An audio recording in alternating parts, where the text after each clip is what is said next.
The jack-off shack didn't look impressive from the outside, just a faded building with a flickering neon sign. The parking lot was filled with bikes that had been stolen since the early 2000s.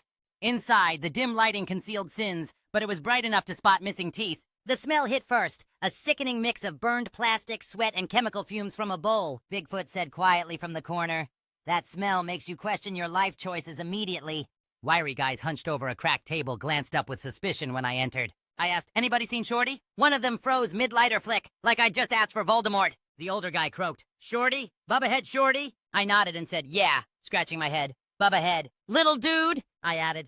Smells like hot dog water. That Shorty. The room stirred with pipes clinking and the faint glow of neon flickering ghostly. Eyes darted around, as if Shorty's name was a meth head bat signal. The skinny guy with scabbed knuckles leaned forward, trembling slightly. He said Shorty was here earlier, real spun out. He claimed, said he was going to the place where the gators ain't snitches. I asked him, does that mean anything to you? Bigfoot muttered, that's some deep swamp talk right there. The others snickered, amused by Shorty's strange visits to odd locales. A guy with a magnificent mullet spoke confidently. That means he headed to the old carnival grounds. He added, behind the abandoned tilt-a-whirl. Smirking, he said, he thinks the gators understand him when he's tweaking.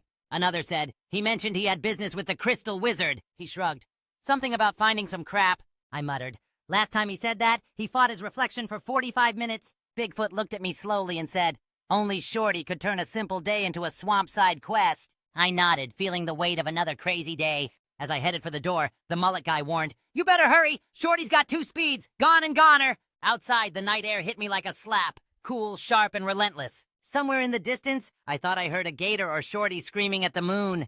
I began walking toward the old carnival grounds, following Shorty's nonsense trail. If he was still alive, I'd find him, no matter how deep into the swamp he'd gone. And if he wasn't, the gators probably had a better explanation than he ever could in English. Bigfoot grinned and said, that swampy mess is a perfect place for a man like Shorty to disappear. My laid-back companion shrugged and said, well, the gators know the story now. He added softly, we'll see if Shorty does too. The moonlight shimmered on the muddy trail ahead as I ventured into darkness. Determined to find my friend, or whatever was left of him, I pressed on. Bigfoot's voice echoed softly beside me. He's probably telling gators some wild stories now. We both knew Shorty's mysteries were deep and tangled like the swamp itself. The night was alive with shadows, secrets, and the flickering promise of answers. I figured if anyone could make it out, it was a laid-back guy like Bigfoot. He always had a way of making the strangest stories seem like just another day. Together, we moved forward, into the darkness where Shorty's chaos still lingered. The swamp's dark depths called out, hiding the truth that only the gators knew. Whatever came next, I was ready to face it, no matter how bizarre. Bigfoot shook his head softly and said, only Shorty could turn this into a legend. I looked back at the jack-off shack and promised to discover the truth within the shadows. With each